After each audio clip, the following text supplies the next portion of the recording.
मैं हरचरण सिंह साहब से निवेदन करूंगा, मेयर लुधियाना हमारे बीच में हैं। आप सभी से आग्रह भी करूंगा कि ताली बजाने में हम लोगों ने कोई प्रतिबंध नहीं लगाया है और ताली आप लोग बजा सकते हैं। और ऐसे व्यक्तित्व लुधियाना से हमारे बीच में हैं जिनको, ये हमारे टीम के कैप्टन हैं। ये समझ लेना कि हम लोग अगर अच्छा कर रहे हैं तो इनके कारण कर रहे हैं, नहीं अपने कारण कर रहे हैं, और अगर हम लोग से कोई गलती हो रही है तो हमारे बहुत ही आदरणीय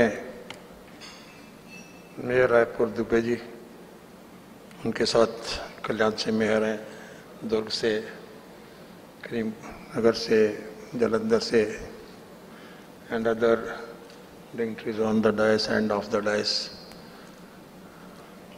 सबसे पहले तो मैं बधाई देता हूं दुबे जी को कि उन्होंने बहुत ही अच्छा इनिशिएटिव लिया, और इलेट्स को भी बधाई भी देता हूं, धन्यवाद भी करता हूं कि उन्होंने बहुत अच्छा प्रोग्राम को डिज़ाइन किया, ऑर्गेनाइज कर रहे हैं।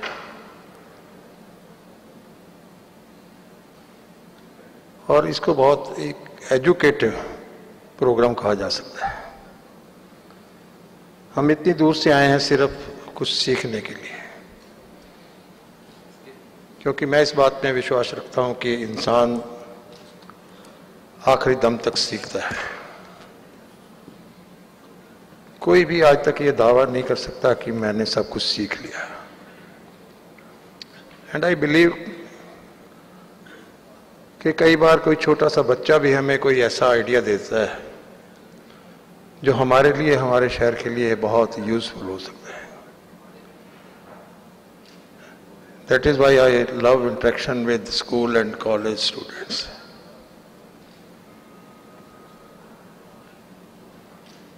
लुधियाना शहर आप जानते हैं कि एक बड़ा इंडस्ट्रियल टाउन है, और इसको मैनचेस्टर ऑफ इंडिया भी कहा जाता है।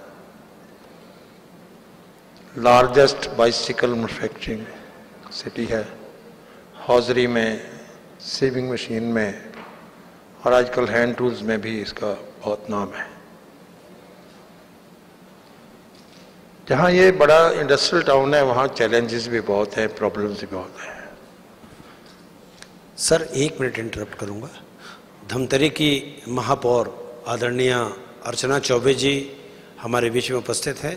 मैं मंच पर उनसे आग्रह करूंगा, मेयर धमतरी आदरणीय अर्चना चौबे जी। बहुत खुशी की बात है कि हमारी स्ट्रेंथ बढ़ रही है। डॉक्टर रवि गुप्ता जी से मैं निवेदन करूंगा कि पुष्पगुच्छ से उनका अभिनंदन करें। सुबह काफ़ी मायूसी हो रही थी कि हम 3 ही मेयर हैं बाहर से, तो अब खुशी है कि और भी हमारी स्ट्रेंथ बढ़ रही है। कुछ और आइडियाज़, हमें बेस्ट प्रैक्टिसेस जो अलग अलग कॉरपोरेशंस की हैं वो सुनने में, सीखने में मदद होगी। तो मैं बात कर रहा था कि जहाँ एक बड़ा इंडस्ट्रियल टाउन है, और मैं समझता हूँ कि सबसे ज़्यादा स्मॉल स्केल और टाइनी इंडस्ट्री जो है वो लुधियाना में है। इवन रेजिडेंशियल एरियाज में भी इंडस्ट्री काफ़ी लगी है, जिसकी वजह से प्रॉब्लम भी उसी तरह ज़्यादा है। और इंडस्ट्रियल टाउन होने की वजह से यहाँ पर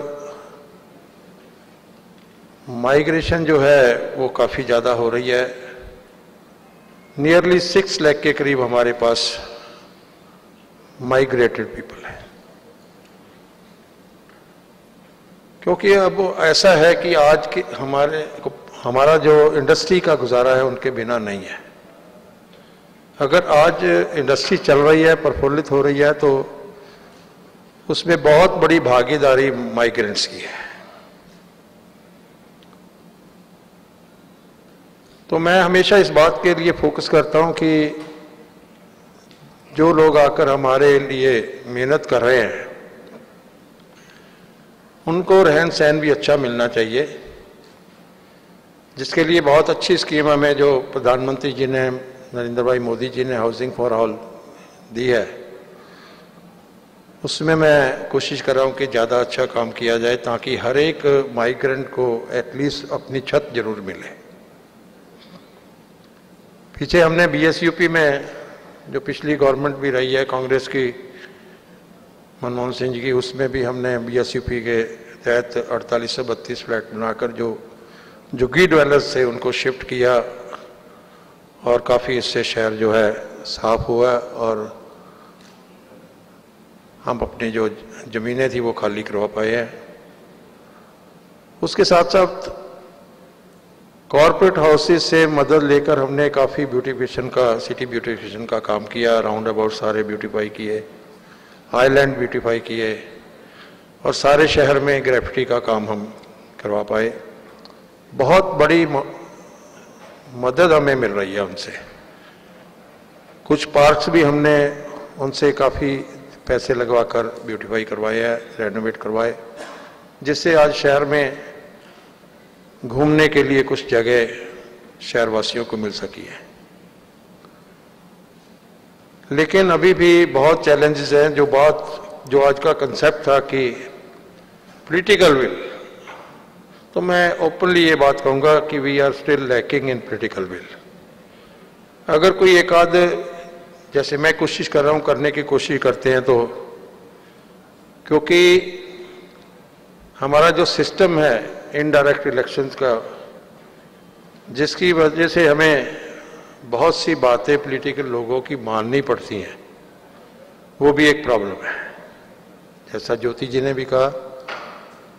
और ये सच्चाई भी है कि अगर 74th अमेंडमेंट लागू हो जाए, डायरेक्ट इलेक्शंस हो सारी सब जगह, तो जो विजन मेयर का होता है उसको इम्प्लीमेंट करना थोड़ा इजी हो जाएगा। और जैसे दो पैरेलल बॉडीज गवर्नमेंट में काम करती हैं, one is formulating agency and another one is execution agency, दोनों में कोऑर्डिनेशन भी बहुत जरूरी है। स्मार्ट सिटीज में कमिश्नर्स को इंटरिम सीईओ लगाया गया है। आई डोंट थिंक कि अब तक कोई रेगुलर सीईओ अपॉइंट हुआ हो, ऐसा मेरे ध्यान में नहीं है। लेकिन मेरा ये विश्वास है कि जब तक रेगुलर सीईओज नहीं लगाए जाएंगे तब तक स्मार्ट सिटीज बनाने की जो हमारी गाड़ी है ये स्लो पे ही चलेगी, फास्ट ट्रैक पे नहीं आएगी। क्योंकि कोई फिक्स नहीं होता है कि कमिश्नर आज हैं कल को होंगे कि नहीं होंगे, तो उससे भी जो इच्छा शक्ति है वो उतनी नहीं बन पाती जितनी होनी चाहिए। इसलिए जरूरी है सबसे पहले कि एमओयूडी की तरफ से सभी स्टेट गवर्नमेंट्स को मैंडेटरी किया जाए कि स्मार्ट सिटी के काम के लिए टाइम बाउंड करके कि इतने टाइम में जो रेगुलर सीईओ है वो अपॉइंट किए जाए।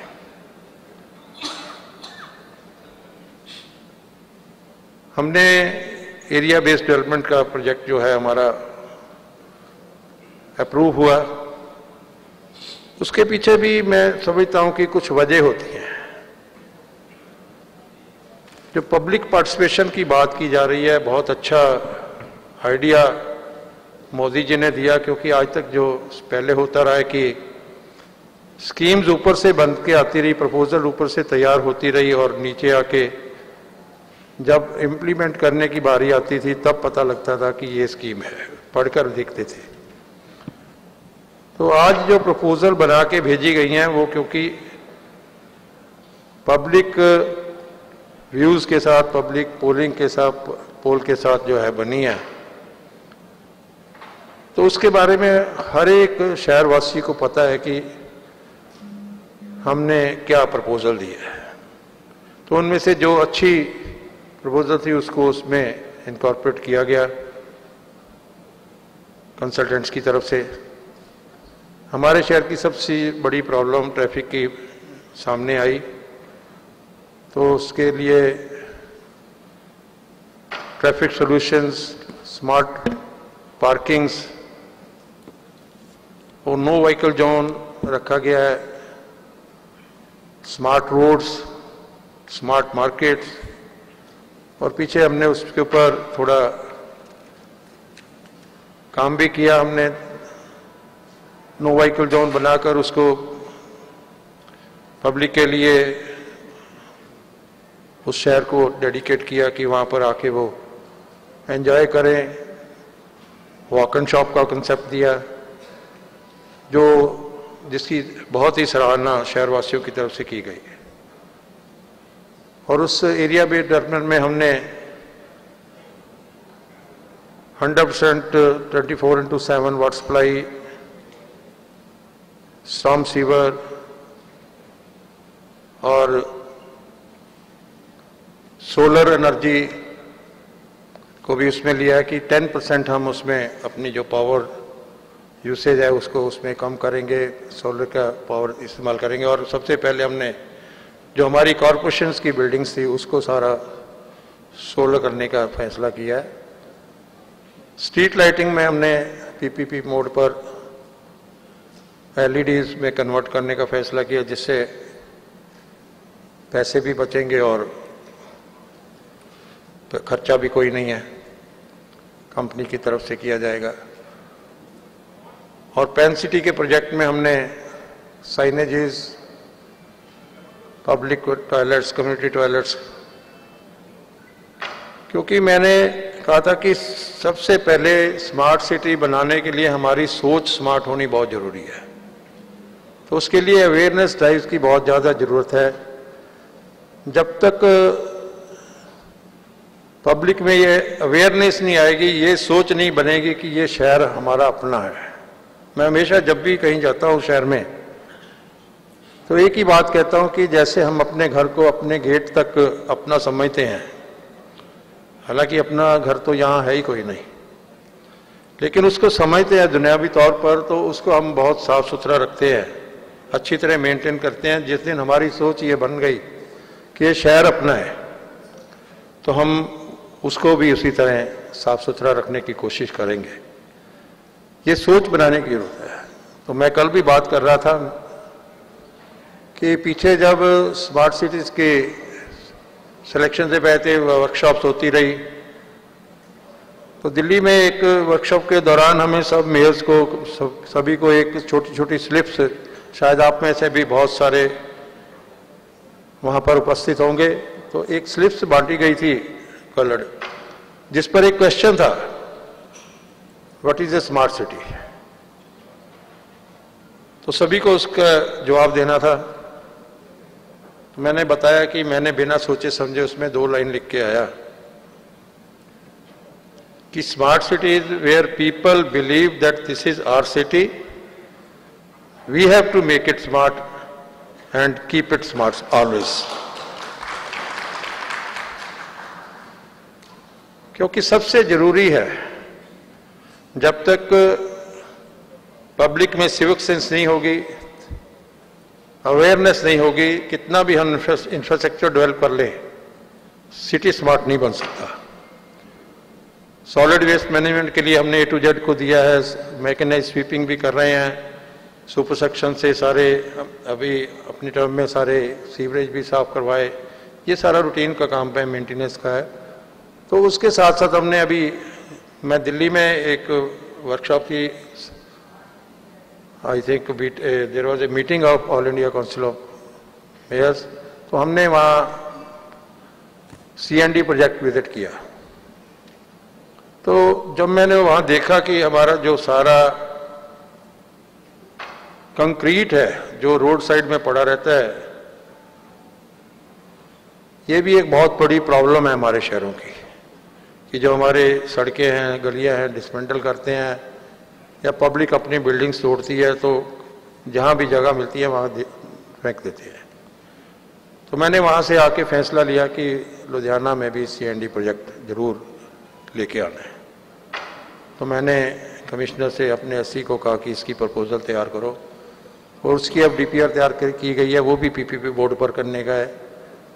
कि उससे क्या होगा कि हमारे लुधियाना में ही नहीं, that will become our raw material, तो उससे अपने शहर कोई नहीं, जो सराउंडिंग एरियाज हैं, छोटे टाउन हैं, नगर कौंसिल हैं या जलंधर तक भी हम पहुंच कर सकते हैं, तो वहाँ से भी वो कंक्रीट सारा ला के उसमें इस्तेमाल किया जाएगा, जिससे सिटी जो है स्मार्ट बनेगा।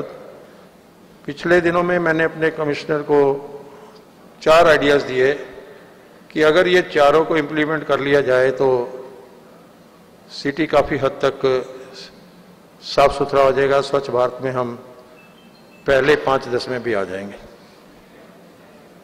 जिसके लिए सबसे पहले मैंने कहा कि अगर हम कोई भी रूल एनफोर्स करते हैं तो वो तब तक हमें कोई राइट नहीं है जब तक हम वो फैसिलिटी नहीं देते हैं। अगर हम चाहते हैं कि there should be no littering, we must provide dustbins. If we want there should be no open urination, we must provide toilets. तो तीसरा मैंने सीएनडी प्रोजेक्ट का दिया। चौथा, हमने सबसे पहला पंजाब का स्टैटिक कंपैक्टर, जब आइडिया मेरे पास आया तो मैंने अपनी टीम को कलकत्ता भेजा, वहाँ से देखकर उन्होंने पिक्स भेजी मुझे बहुत अच्छा लगा कि जो रोड साइड पे हमारा कचरा पड़ा रहता था, और इवन वहाँ ट्रैफिक सिग्नल पर मैं देखता था कि हमारे यंगस्टर्स जो है नाक पकड़ के खड़े हैं, तो अपने आप पे शर्म भी महसूस होती थी। तो उसी समय मैंने डिसाइड किया और A to Z कंपनी को कहा कि वहाँ हमारी टीम को लेकर जाओ। वहाँ उन्होंने दिखाया मुझे कि मॉल के साथ में स्टैटिक कंपैक्टर्स लगे हैं, देयर इज नो न्यूसेंस। तो सबसे पहला स्टैटिक कंपैक्टर हमने लगाया और उसको अब बाकी शहर में सारे रेप्लिकेट करने जा रहे हैं, ताकि जो सेकेंडरी कलेक्शन पॉइंट है हमारे वो टोटली वहाँ से ख़त्म हो जाएंगे। तो ये 3-4 काम करने से शहर जो है इटसेल्फ स्मार्ट लगने लग जाएगा। तो सबसे बड़ी बात है कि अवेयरनेस होना, पब्लिक की सपोर्ट जो काफ़ी मिल रही है, और आगे भी मैं उम्मीद करता हूं कि हमें जैसा जैसा हम काम करेंगे उसमें और भी सपोर्ट मिलेगी। और टाइमली एग्जीक्यूशन, ये बहुत बड़ी बात है। पिछले समय में देखा है कि जो यूनियन गवर्नमेंट से भी फंड्स आते हैं स्टेट के पास, कई बार वो उसमें आगे यूएलबीज को मिलने में डिले हो जाती है, और जो प्रोजेक्ट उसके तहत हमने एग्जीक्यूट करना है वो लेट होने से इसकी जो प्राइस एस्केलेशन होती है उसमें ना तो यूनियन गवर्नमेंट शेयर करती है ना स्टेट गवर्नमेंट, वो सारा बोझ यूएलबी के ऊपर पड़ता है, और यूएलबी इस पोजीशन में नहीं होती कि वो अपने पास से उतना पैसा लगा सके। उसकी वजह से भी कई बार प्रोजेक्ट जो है बीच में रह जाते हैं। इसलिए सभी को अपनी अपनी जिम्मेदारी समझनी पड़ेगी। पीछे हमने JNNURM के तहत 268 करोड़ रुपए का सीवरेज का प्रोजेक्ट जो था वो नियरली कंप्लीशन है, और वाटर सप्लाई का जो है अभी अमृत स्कीम आ गई है, उसमें हमने प्रोजेक्ट हमारा 100 करोड़ के करीब है, वो भी लास्ट अभी चल रहा है उसका। तो उसके बाद हम डिक्लेयर करेंगे कि लुधियाना जो है इसमें हमने 100% सीवरेज सिस्टम, स्लज सीवर और वाटर सप्लाई जो है वो दिया। और जो नई चीज़ हमने अब अमृत वाली स्कीम में डाली है कि उसमें घरों के जो कनेक्शन हैं पीने के पानी के, वो भी उसमें फ्री ऑफ कॉस्ट हम करवाने लगे हैं। 46,000 कनेक्शन हम देंगे उसमें, और उसकी मीटरिंग भी उस एरिया की हम करेंगे, ताकि कोई भी जो है उसमें पानी की चोरी ना हो सके। क्योंकि अंडरग्राउंड वाटर लेवल हमारा आगे बहुत ज़्यादा नीचे जा रहा है, उसके लिए भी हमने तैयारी की है। और सरफेस वाटर हमारे वहाँ कनाल है, सिधवा कनाल, तो उसके लिए 2515 करोड़ रुपए का प्रोजेक्ट जो है वो वर्ल्ड बैंक से फंडिंग के लिए सेंट्रल गवर्नमेंट के बाद भेजा हुआ है। टेक्निकल अप्रेजल हो गई उसकी। तो बहुत से ऐसे प्रोजेक्ट्स हैं जो पाइपलाइन में हैं, जो करने की बहुत बड़ी ज़रूरत है। बहुत बड़ा, सबसे जैसे ज्योति जी ने बताया, पंजाब की सबसे बड़ी कॉरपोरेशन है, सबसे बड़ा शहर है, इंडस्ट्रियल टाउन है, इसकी वजह से मुश्किलें भी ज़्यादा हैं। लेकिन पॉलिटिकल विल के साथ मैं हमेशा कहता हूं कि मेरी डिक्शनरी में इम्पॉसिबल वर्ड नहीं है। बहुत से लोग इसीलिए काम करते हैं जब तो क्रिटिसाइज भी करते हैं, लेकिन मेरे ये मन की भावना है कि किसी बात की परवाह किए बिना हमें अपने रास्ते पे चलने रहना चाहिए। कामयाबी आपका इंतज़ार कर रही है। तो मैं समझता हूँ कि आप जो सेक्टर यहाँ पे बैठे हैं, आपके पिछले समय में भी आपकी बहुत हेल्प सिटीज़ की डेवलपमेंट में रही है और आने वाले समय में भी मैं एक्सपेक्ट करता हूँ कि आप बहुत बड़ा रोल आपका उसमें रहेगा। बहुत बहुत धन्यवाद। धन्यवाद हरचरण सिंह जी, मेयर